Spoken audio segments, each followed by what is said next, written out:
हरिपाठ चुकतो कधी कधी आपल्याकडनं. आपण म्हणतो सर्व सुकृताचे फळ मिला हिनन क्षमा मी देईन पांडुरंगा, असं नाही येते. क्षमा नाही येते, क्षम आहे किंवा क्षेम आहे. क्षम याचा अर्थ आलिंगन, आणि आलिंगन याचा अर्थ शब्दशः आलिंगन नाही. आलिंगन याचा अर्थ अगदी ती लवणाची कुंजरे सुदली या लवण सागरे नोहेची माघारे परती जेवी. 12 फुटाचा मिठाचा हत्ती केला, सागरात नेला, 3 तास धुतला, माघारी आणला. आला का नाही आला बरं? मिठाचा येतो, पाण्यात विरघळून गेला. जो खरा वैष्णव आहे तो पंढरीला गेल्यावर माघारी शरीर येतं, मन मात्र पंढरीच्या मालकाजवळ राहतं. आणि एकदा तिथं राहिलं मग देवात आणि आपल्यात अंतर काय राहिलं? हे या ज्ञान भक्ती सहज बघतो एक वटला अमज, तोची मीही केवळ तुझ श्रुतही आहे. तुझ्या दारी आलो आणि कळलं देवा तू कोण आहेस. तू कोण आहेस कळल्यावर कळलं मी कोण आहे. मी कोण आहे कळल्यावर कळलं मी नाहीच आहे. माझ्यातला मीच माझा सगळ्यात मोठा शत्रू आहे. मी तू आहेस देवा. मी पतंग तुझ्या हाती धागा. मी कोणीच नाहीये, मी तुझ्यामुळे आहे. अगदी समरूप झालो. भेट घेतली कुणाची? बापाची. कोण आहे तुमचा बाप? माझ्या आईचा नवरा.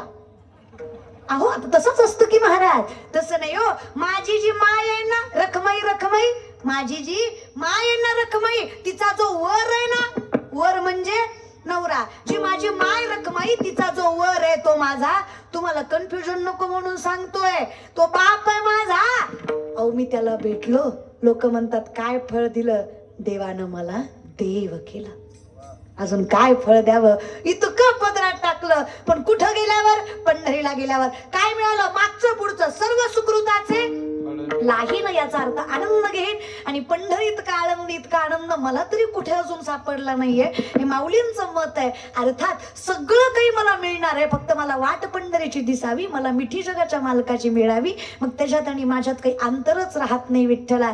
पण हे अंतर मिटवण्यासाठी आधी हे शरीरातलं, आधी या मंदिराच्यातलं माझ्यातलं अंतर मिटवता आलं पाहिजे. बरीच माणसं म्हणतात एवढा मंदिराला खर्च करेपर्यंत, एवढे पैसे गोळा करेपर्यंत एखादी शाळा बांधली असती, हॉस्पिटल बांधलं असतं, तेवढंच बरं झालं असतं.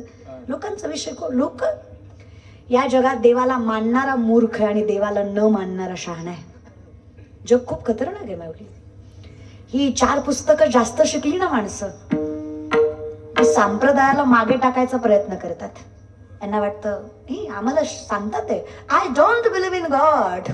Okay, no issue. Convent school आहे तुमचं, तुमची इंग्लिशही जरा वेगळीच. तुम्हाला खरं सांगते आई शपथ काही दिवसांना मराठी शिक्षण राहणार नाही माहिती आहे. फक्त इंग्लिश मिडियम असेल आणि इंग्लिश मिडियमची मॅडम फळ्यावर असं एखादं चित्र काढील महाराजाचं आणि बसलेल्या लेकरांना शिकवेल, listen carefully children, listen carefully children, this is the boa. ते शिकवेल मास्तर मॅडम. मग पोरं विचारतील मिस, आधी मॅडम वगैरे शिक्षिका वगैरे काही राहिलं नाही, मिस व्हॉट इज द बोआ.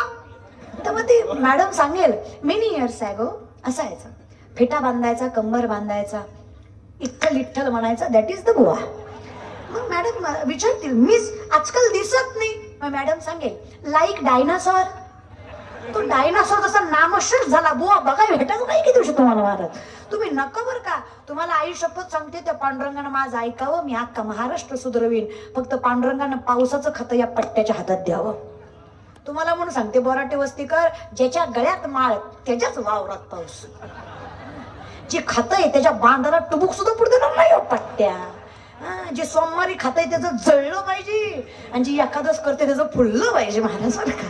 पण देव नाही हो माझ्यासारखा उच्च नीच काही. मी नाही भगवंत तिष्ठे भाव भक्ती. माझा देव सगळ्याला सारखं देतो बघा. लोक हितच गैरफायदा घेतात. तुम्हाला खरं सांगते, तुम्ही किती शिका, किती हो का, एज्युकेशन बेसिक आहे, पण तुम्ही जास्त 4 डिग्र्या घेतल्या म्हणून तुम्ही ज्ञानेश्वरी वाचू नये असं नाही ना माऊली. या बल्बचा शोध 1879 ते 80च्या काळामध्ये एडिसन नावाच्या पाश्चिमात्य सायंटिस्टने लावला. हे तुम्हाला शिक्षण संस्कृतीने सांगितलं. पण कधी याचा विचार केला का, शेकडो वर्षापूर्वी, एडिसनच्या अगोदरचा काळ 750 वर्षापूर्वी संत श्रेष्ठ ज्ञानेश्वर माऊली ज्ञानेश्वरीमध्ये वयाच्या 16व्या वर्षी सांगतात, उदकाचेनी आवेशे प्रगटले तेज लखलखीत दिसे तर या विजो माझे असे सलिल काही. उदक म्हणजे पाणी, आवेश म्हणजे प्रेशर.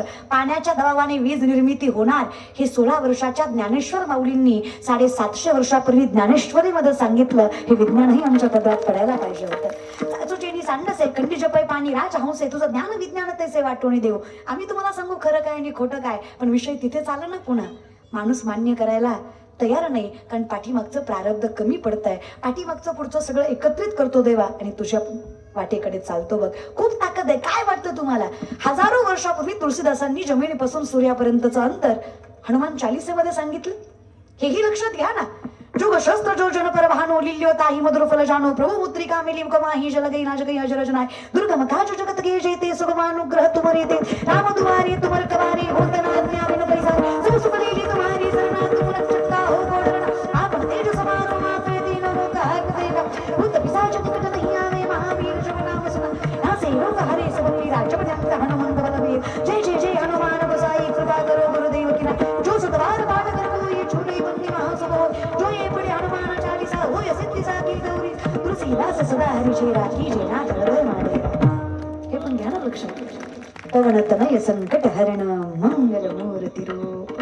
माणसं म्हणतात काय हो, देवाचं नाव परिस्थिती बदलतं का? देवाचं नाव परिस्थिती बदलत नाही. देवाचं नाव परिस्थिती बदलायला मनगटात दर देतं. त्याच्याशिवाय शक्यच नाही परिस्थिती बदलणं. आणि पैशाचं म्हणाल ना, जे सुकुळीने आपुली आत्मा जासत कुळीची दिदली हे असो लक्ष्मी स्थिरावली मुकुंदी जैसे. जिथं पांडुरंग आहे तिथं लक्ष्मी स्थिरावल्याशिवाय, जिथं मंदिर आहे त्या वस्तीला पैशाची काळजी करायची. कारण विपदो विपदो नेव संपदो नच संपदा विपदा विस्मन्नम विष्णू संपन्न नारायण स्मृती.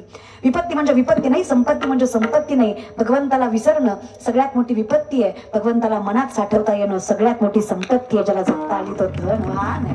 परमार्थ हे महाधन जोडी देवाचे. काय मिळवलं हो तुम्ही? अहो आम्ही सगळं पुण्य मिळवलं. आम्ही अधिकार एवढा मिळवला की जगाच्या मालकाचे वैष्णव म्हणून जन्माला आलो. अजून काय फळ पाहिजे? सर्व सुकृताचे फळ मिलाहीन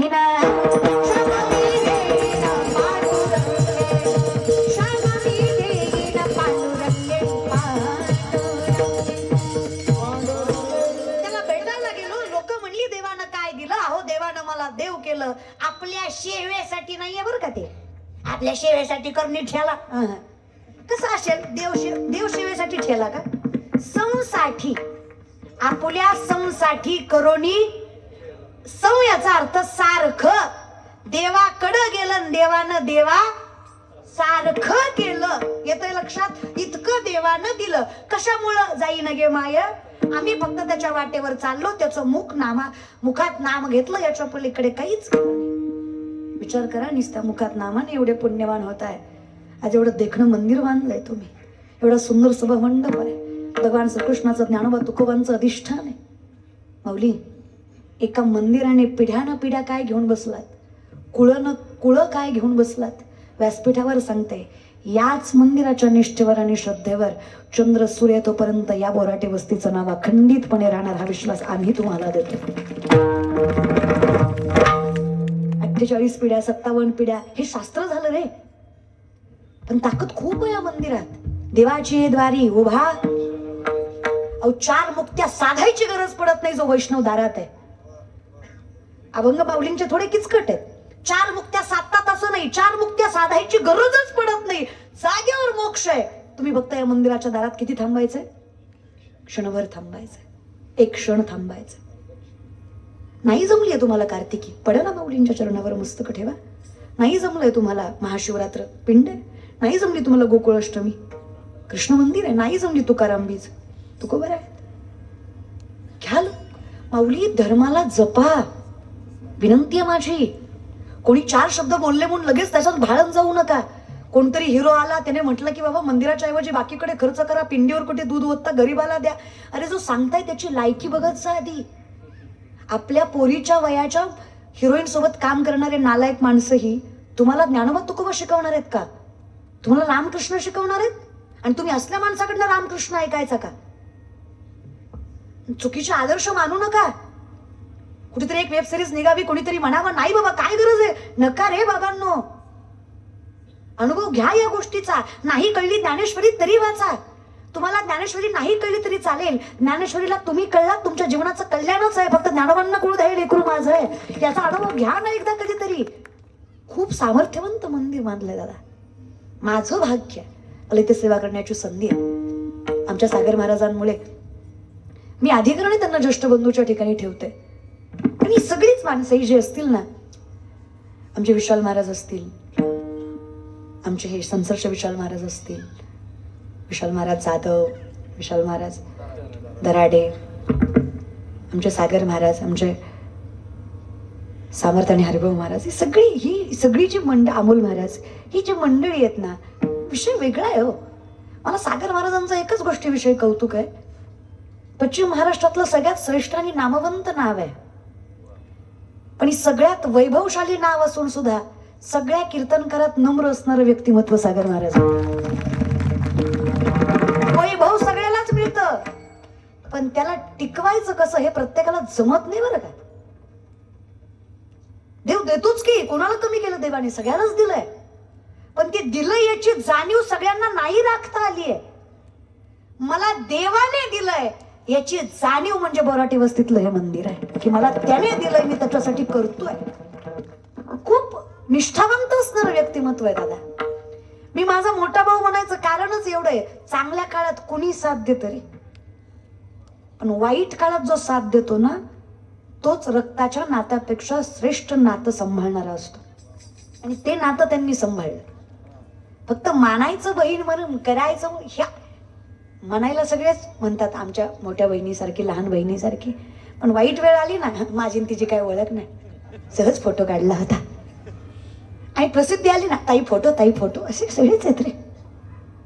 हे आम्ही अनुभवलंय की, माहित आहे की आम्हाला कोण परका आणि कोण आपलं. ते चांगल्या काळात कोणी साथ देतं, पण जेव्हा आपल्या पाठीशी कोणीच उभा नसतं, त्या काळात जो आपल्या पाठीशी उभा असतो, आयुष्यभर त्याच्याविषयी कृतज्ञ राहणं हा स्वभाव आपल्याकडे असला पाहिजे.